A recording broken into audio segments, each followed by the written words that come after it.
Welcome to the Ungrateful Ambassadors. I'm Super Miles. I'm Peter Toshiosuke.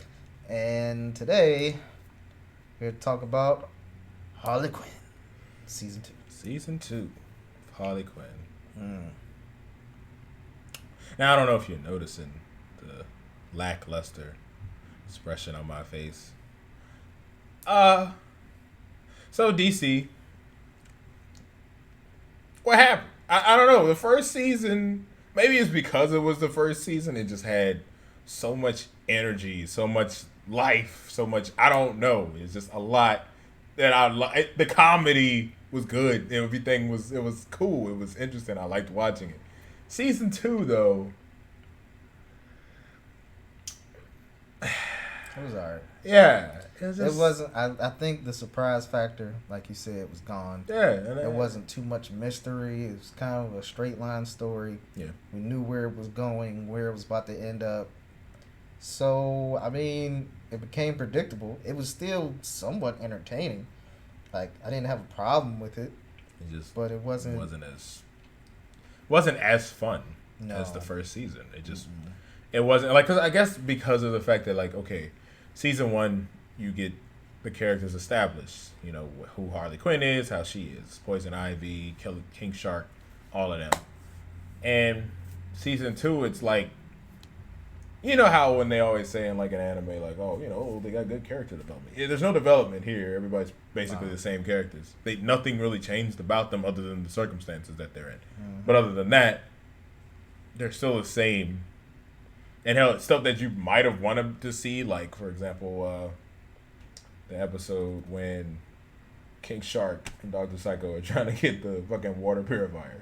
And they end up in fucking Bainton. Mm-hmm. And then they just end up back at the hideout. It was like, we got, you know, basically like jumped into the Bane squad. Mm-hmm. And we just skipped over it. Like, I would have been interested to see how that went down. Like, you know, how did they get out of that? You know, but we don't get that. Like, okay. I think the biggest problem is the side characters were more important than Harley Quinn this season.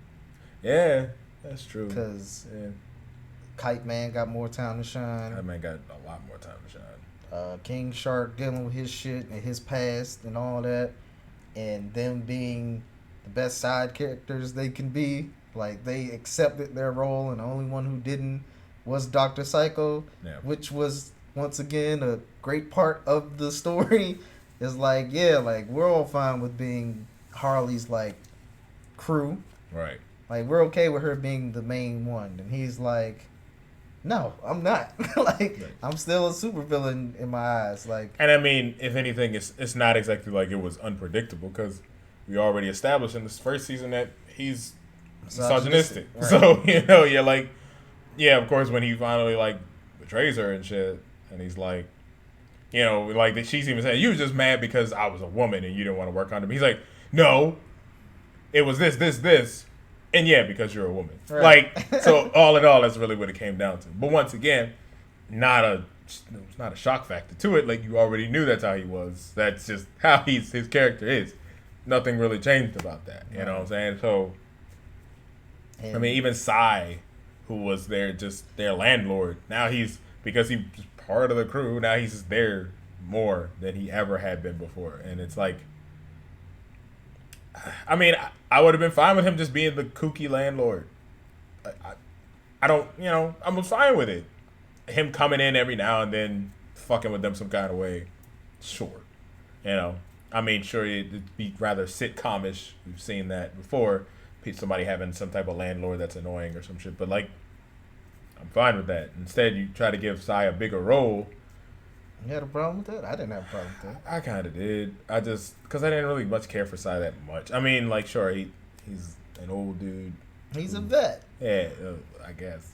But it's the thing. Like, they did the classic, old vet thing where he's like, it's like Nam when such and such and such and such. But you don't really get a flashback. It's just flames in his eyes. And it's just like, you know, it's just like, they were kids, man. We were just kids. Like, no, we don't get none of that. It's just like him just talking about, like that, you know, that cat meme when they do it and it's like something happening to the cat. It's like, the bombs, my friends. Like, you know, like, that's basically what it was kind of like, but not that animated. It was just him doing that, and then everybody's kind of looking at him like, all right, crazy old man. So, but that's what I'm saying. Like I said, a lot of side characters got a lot of time and effort put into them. yeah. And Harley was more just, hey, I'm in love with Ivy. So, Which was like hey, that thing that we figured was gonna happen eventually, we're finally bringing that out there, because it was kind of like the whole Poison Ivy Kite Man thing. Of course, I was already like, why? Like, well, he did. why? I liked Kite Man that much because he did play or had. I liked Kite Man in the first season. Kite Man in season 2 being Bridezilla, pretty much. I was like, Would you think he was going to be the man? No. No. And that's another reason why Poison Ivy liked him. Poison Ivy is not a beta. She's an alpha. At all. So her and Kite Man works. And, of course, Kite Man wanted more than she wanted, which that's why at the end he was like, yeah, this is not going to work because I already know what I want, you don't want. Like I said, he pretty much said everything he wanted out of her when they were doing their vows. And she's like, okay, we didn't really talk about that. I didn't agree to those things just yet. So, but I still love you. And it's just like, he knew then, but he's like, fuck it. Maybe she'll get over it. Because once again, he didn't get her off gate. Like, he had to work towards it. So, that was fine. Like you said, Catwoman, like 3 times. been there, fucking, which is probably my favorite part of the season. Catwoman showing up, because... Guess who she's voiced by? Who? Sanaa Lathan. Who? Sanaa Lathan. Who's that? Yeah, you're going to have to show me a picture of whoever that is. I don't know who that is. Name something else of that person. Love and Basketball. Her? Yes. Oh. Yeah. Oh, that's interesting. Yeah. Because she put on the sexy. Yeah, she really did. That's what I'm saying. Catwoman was like my favorite part of season 2. Yeah. Because she came in there, he's like, oh, her and Batgirl. Batgirl was great too. Oh, yeah, Batgirl was pretty cool. Right. That was pretty cool. That was the whole cool to have her in there, Side story of Jim, trying to be like, yo, I'm the only fucking good cop left in Gotham, and Batman fucked up, and he's trying to get back in the game, and Alfred's like, no. Right. Alfred's like got him on lock. No, you're not ready yet. Sit your ass down. Like, Alfred, I need to get out there. Like, no, you gonna sit the fuck down, rest up, and then you can go back out and fight your bad guys. But until then, you gonna sit down. Right. No, we're like, right, and being a brat. So, like I said, everything else other than Harley Quinn this season was good. Right, so the fact that our main character is just like, meh. Like her accepting Kite Man as Poison Ivy's husband was the best part of her arc. Yeah, I've heard like development. Right, because she's like, you know what? Like when he was finally like, yo, I'm gonna do whatever the fuck I can to get her this diamond, no matter if it kills me. She's like, God damn it. Right, like, maybe not so bad. Right, I see it now. I understand. You got it, bro. Like, I'm happy for you. And even at the end, she's like, I love you, Poison Ivy. I'm in love with you, and I want to be with you. So I'll do whatever it takes for you to be happy. So if that means you have to marry Kite Man, marry him. I'll even marry y'all myself. But then, of course, Kite Man says no. Right, and Kite Man's like, nah, fuck it. Like, whatever. If y'all two love each other, then fuck it. Right. I'm out of here. Yeah, it was okay. Yeah. And then with it being like the end ? I'm like, I mean, where else could y'all go? That's what I'm saying. Where else could y'all go with this? this? Be the end? I feel like this was the build up to the whole thing, is Ivy and Harley getting together. Yeah, but then I feel like I see it happening like Ted too. Like at the end of Ted, him and the girl get together and they're all happy. And then at the beginning of Ted 2, it's just like, they're just arguing like, yo, like, why the fuck are we even together? Like, I feel like that would be Harley and Poison Ivy.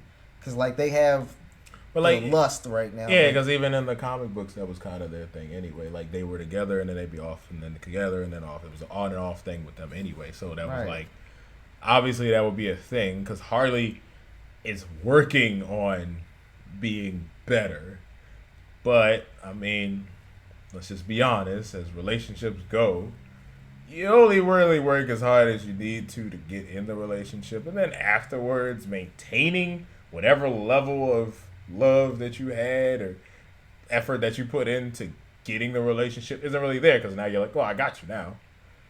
I mean, this is a relationship tip for anybody, by the way. Oh yeah, like just it doesn't end. Right. If you start strong, it's a fight every day. Expect to stay that strong because that's what she's expecting from you. Mm-hmm. She, he, whatever, regardless, whoever you're in a relationship with, they're expecting that. That's how you started. So you gotta be careful about how you start this shit. I mean, if you really dig a person, yes, I mean, no go for it. But just know that, if you fall off at some point in time, that's gonna be an argument later.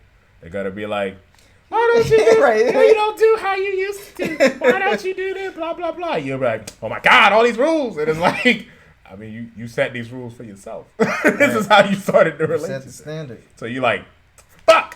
Like, yeah. Anyway, sorry, a little bit of. I mean, people need that. Sorry, this is getting some stuff off my chest. This is free game for y'all. Okay, hey, so you better take it. But yeah, like after. Funny part about this is I can see people trying to be in the comments like, how can either y'all niggas talk? Y'all ain't got no girls. Like, oh, I see. Y'all got jokes. I see y'all got jokes. Maybe they, didn't deserve what we was giving them, huh? Yeah, how about that? You ever think about that? What about the men's side, huh? They don't, whatever, yo. Fuck y'all. So, yeah. I mean, like I said, I don't know where else, like you said, this show could go. Yeah. Because there's a limit. Like, I was talking to my boy Jordan. I'm like, Marvel has such an expanded universe to where you can do so much different shit. It's so many different people. True. So many strong enemies you can have to deal with. So it's like, it's so much stuff that you can pull from. DC, it's like, all right, even if you find somebody strong or even stronger or somebody who's unfathomable, they're Superman. Right, exactly.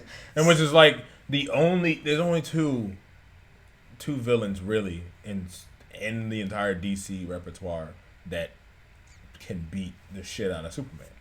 It's Darkseid and Doomsday. Lex Luthor only gets an advantage if he manages to get kryptonite, but we already know how that goes. It's like he has it for a hot second, gets a little cocky, starts fucking monologuing. He's got me on a silver platter talking about how feeble I am compared to him, how inevitable my defeat is. And the world will soon be his, yada, yada, yada. And that's what Lex Luthor does. Yeah. Exactly what he does. And it's like, okay, so you were only a threat for like 5 minutes. And now, did you blame him? No, not really. I mean, this is the most powerful nigga in the fucking... Right, so, of course you're going to flex on him. Like, yeah, what's up, nigga? Like, now you on the ground. Right. Now let me tell you how much you get on my fucking nerves. As a matter of fact, I got a list. Like, you were mean to me. You cut in front of me at Starbucks. You ran into my car and you didn't leave a fucking note. I know it was you, bitch. I got a camera on it. And then eventually, meanwhile, Superman's like crawling away from the fucking kryptonite, and then it's like, or Lois comes in and kicks it out of the way, and you're like, what kind of security you running in here, Lex? How the fuck did Lois get in here? like, she just made it past all your guards and just kicked the fucking... And then he's like, now at least I got my suit. Yeah, for like 5 minutes until he rips you out of it. Right. And it's like... Then it's over. Good job. But yeah, and that's the thing about season 2, as a matter of fact, because a big part of it was Harley fighting back against the villains that decided to take back the city. Mm-hmm. Which she's defeated them. Yeah, she killed Penguin first, fucking ensnared Riddler, and I mean, eventually he just ends up working out. Like, he gets buff and for whatever reason dumber because he got buffer, which is like, okay. Bane, I mean, nothing. He's in his he's in prison? the hole. Yeah, he's still like in the hole. What was the fourth? Oh, it was Mr. Freeze. Oh yeah, Two-Face got locked up, but I mean, she helped him break out by the end of it, but whatever. And then there's Mr. Freeze, and it doesn't matter. I don't necessarily claim Mr. Freeze is a villain any fucking way. He's a situational villain. He's not a villain. He does what he does to save his wife, which is exactly what happens in the show. He sacrifices himself to save his wife. Mm-hmm. Who ends up getting with fucking Adonis. Right. But the point is, it's like, So it's not like there's anybody for her to fight. Like, the whole premise of the first season was her establishing herself as a supervillain after she broke up with Joker. Okay, cool. Premise of the second season? Nothing really, because of the fact that she didn't want to rule Gotham. So that wasn't a thing. Right. Really, it was just like conflicts that she had. Just that's what season 2 was. Just little conflicts she had. She with got her other villains. revenge. She and the Joker have reached an understanding, and she and Ivy are together now. Yeah. So, but that's what I'm saying. The difference between what else the is two. there? But I mean, like I said, what else is there to do now? Exactly. But that's what I'm saying. That was the difference between the two seasons. Season 1, she at least had a purpose. So she was working towards that. Yeah. Season 2, there wasn't really anything she was working towards. Even the whole her and Ivy thing didn't happen until like midway through the season. Yeah. So it's not like that was like, oh, in episode 1 there was like there was a spark there, and that's what she's trying to decide whether or not her and Ivy are going to be a thing. That's what I'm saying. First half revenge, second half getting Ivy to fall for her. So, and then it's like, yeah, like, could they do a third season? I mean, maybe, I guess. If they wanted to, milk it, but I don't think it's not gonna be anywhere near as good. I mean, I guess they got to. They ain't got shit else. Good job, DC. You did it. I mean, unless they decide to turn The Man Who Laughs into an animated thing, then they got something, I guess. But I mean, that's gonna be a minute because that shit ain't even over in the comics, so whatever. But anyway, overall rating for season 2, B plus. Sure. What are you saying? I mean, I'd give it a B. B plus. It's working towards an A. It's like I said, it's not terrible. It's not. A B is average. Did you have moments where you were like, ha ha ha ha, like the first season? Like anything really stick out to you? Catwoman. Yeah. Okay, fine. Catwoman, I guess boosted up to a B plus.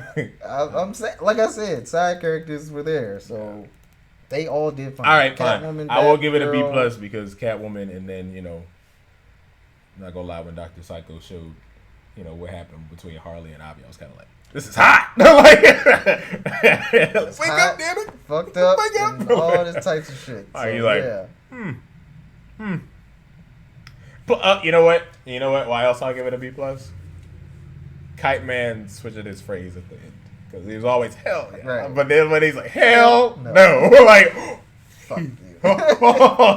Oh man! All right, Kite Man, he's fed up. He's fed up. I also give it a B plus for the Batman and Wonder Woman getting together, and then Superman because they set off the with love the pheromones. Right. Yeah. They were like. Right, Wonder Woman trying to fuck Batman and Superman trying to fuck himself. I'm like, accurate. Yeah, right, exactly. That's exactly how you know what's funny about it, how that makes you feel is like almost like I feel like they're leaning towards The Boys with this reference right now. Because I definitely feel like Homelander is extremely narcissistic. Speaking of, season 2 coming soon.